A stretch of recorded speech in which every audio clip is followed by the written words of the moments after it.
can't believe it was a week ago already. So much fun this year's draft, but it's in the books, so it's that time of year. Way too early mock draft season. Our Jordan Reed put together this gem. One note before we dive in. Jordan did not make the order. It's based on the inverse Super Bowl odds from ESPN Bet. A little weedsy, but Jordan, take us through your top three, starting with a trade up to number one. I love it. Yeah, the 2026 NFL draft is only 356 days away, not like I'm counting or anything, Laura. But at number one overall, we have Cade Klubnik, the quarterback out of Clemson. There's a lot of excitement about him. He reminds me a lot of Bo Nix when he was coming out of Oregon a few seasons ago. Very good staying on script. He's really good playing inside of the pocket, outside of the pocket. I go back to that final game in the college football playoff against Texas. He was phenomenal in that one. 336 passing yards, 3 touchdowns in that one as well. He made a huge improvement from his sophomore to his junior season, a huge bump up, and I'm expecting him to continue on that extension this season, now with another season under offensive coordinator Garrett Riley. The next one is Caden Proctor, the offensive tackle out of Alabama, a huge offensive tackle at 6'7", 360 pounds. He's a consistent run blocker. Needs to clean up his pass protection. That's an area where he needs to improve next season, but I think he's going to be one of the best offensive linemen in the country now that we know he's going to be that. The player that I'm a huge fan of is Peter Woods, the defensive tackle out of Clemson. Yes, Clemson is very loaded on both sides this year. I think he's going to be in contention to be the first non-quarterback off of the board, along with Ohio State safety Caleb Downs.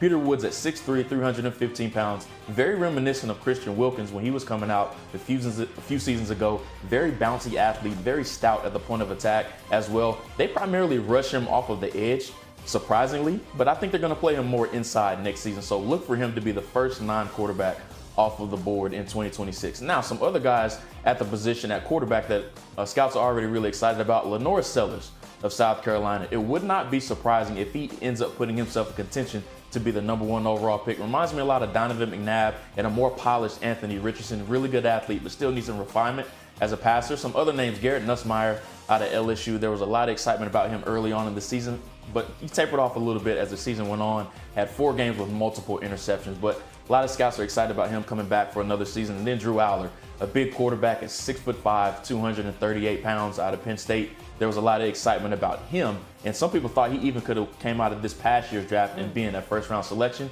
Going back to school another year, his completion percentage went up from 60% to 66.5%. He's done a good job developing under offensive coordinator Andy Kotelnicki. And it does show you, I know it's early, but next year's quarterback class is loaded. And that's 4 quarterbacks you have there in the top 8 picks, Jordan. But we didn't see Arch Manning in there, and some fans are like, what in the world? Why is that? Why is Arch not there? Yeah, I'm still getting tweets about that on social media. March for Arch, planning for Manning. I hear the phrases already from fans, but turning quarterbacks like Tua Tagovailoa and Mac Jones into potential first-round players, I don't think Arch Manning is going to be in any rush, so it wouldn't be surprising if we don't see him until 2027 or even 2028, Laura. Yeah, it's just not the Manning way either, and he's going to stay in line, I believe, with what his family's done.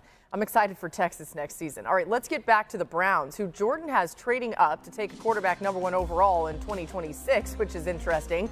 Here's their quarterback room right now. They have Joe Flacco, Kenny Pickett, and Deshaun Watson. Plus, they drafted both Dillon Gabriel and Shedeur Sanders this year. Of course, Dillon Gabriel was drafted before Shedeur.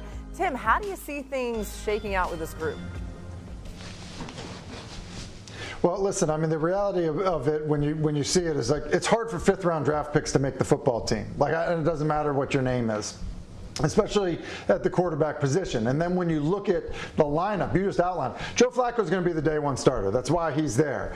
But he's also hasn't started, a full season in 7 years. And so Kenny Pickett is very valuable because Kenny Pickett started games for the Super Bowl winning, Philadelphia Eagles a year ago. He's got a tremendous value as a backup in the National Football League.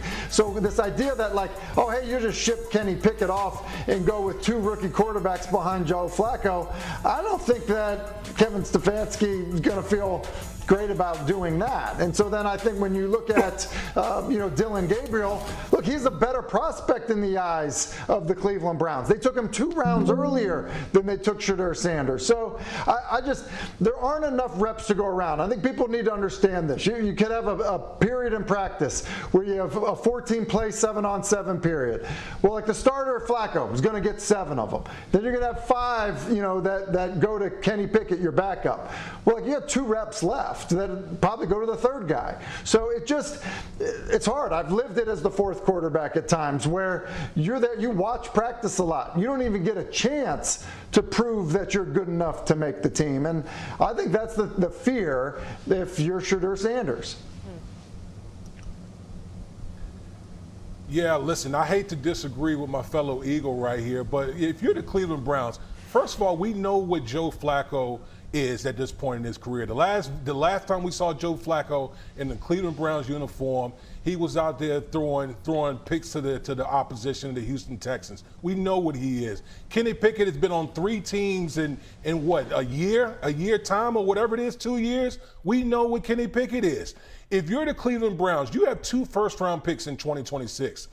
I think the priority has to be what we need to evaluate both of our draft picks, both Dillon Gabriel and Shedeur Sanders, to see if either one of those guys can possibly be the quarterback solution. Because if either one of those guys hits, then that just only increases the values of those 2 2026 draft picks in the first round. So I think the focus should be on the rookies. We know what the veterans are right now.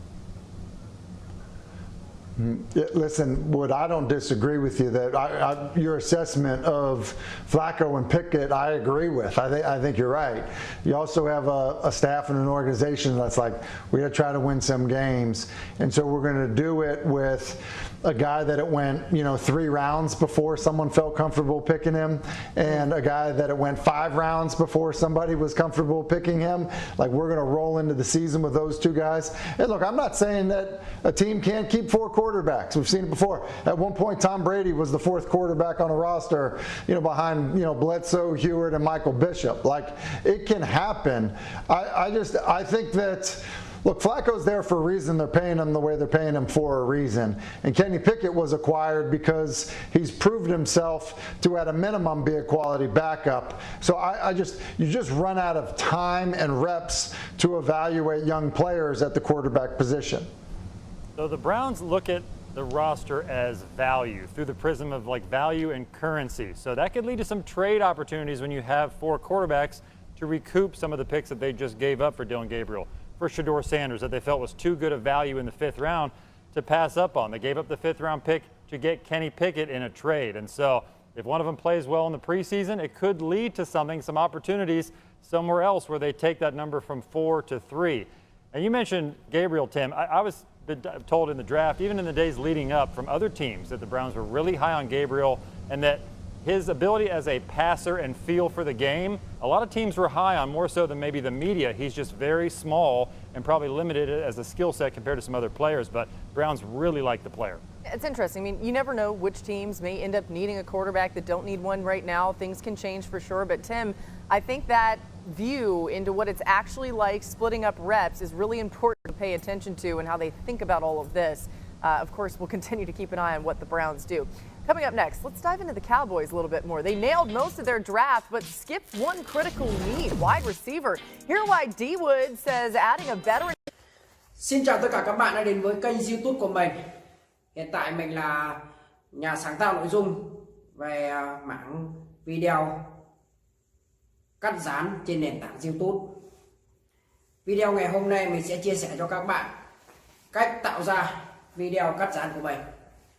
Đây là những sản phẩm của mình tạo ra này. Trước tiên, để tạo ra được những sản phẩm cắt dán tuyệt vời, mình sẽ cần những dụng cụ như sau. Đây là giấy thủ công này.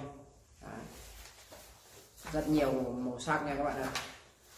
Đây là màu cam này. Đây là màu xanh này.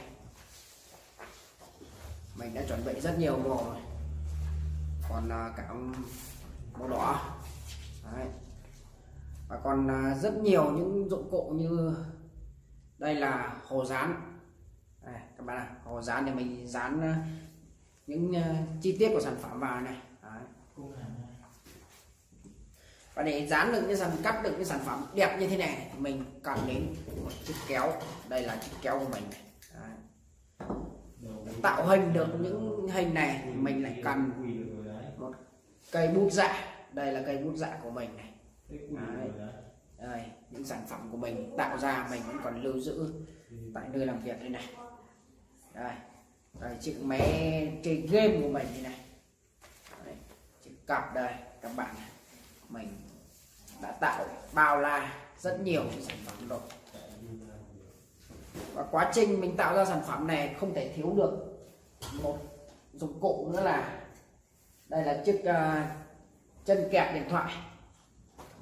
Đây là chiếc điện thoại để mình quay lại quá trình mình tạo ra sản phẩm này. Đây, đèn hỗ trợ ánh sáng của mình. Đấy. Rất nhiều sản phẩm thì nhiều lắm, bao la mình nói ngày mai cũng hết được. Đây là nút bạc mình đã đạt được đây này các bạn ạ. Nút bạc của mình sẽ giới thiệu một chút về sản phẩm của mình. Đây là sản phẩm ngôi sao nha. Này, ví dụ đây là sản phẩm ngôi sao, và để tạo ra sản phẩm này thì mình lại cần một giấy thủ công màu, đây giấy thủ công màu đỏ và giấy thủ công màu xanh đi. Đấy, đây là mình đang ví dụ cho các bạn thấy nhá. Đây là chiếc tủ lạnh đây. Tạo được cái này thì mình sẽ cần đến giấy màu vàng. Đấy, mà tạo được thành cái này thì mình sẽ cần bút dạ để vẽ trước sản phẩm. Sau đấy mình sẽ dùng kéo để cắt. Đấy. Rồi mình sẽ dùng bút dạ tiếp tục để thêm vài chi tiết cho sản phẩm. Đẹp ngay, quá tuyệt vời luôn. Đây mình sẽ đấy, đây quả chuối đây. Đó lại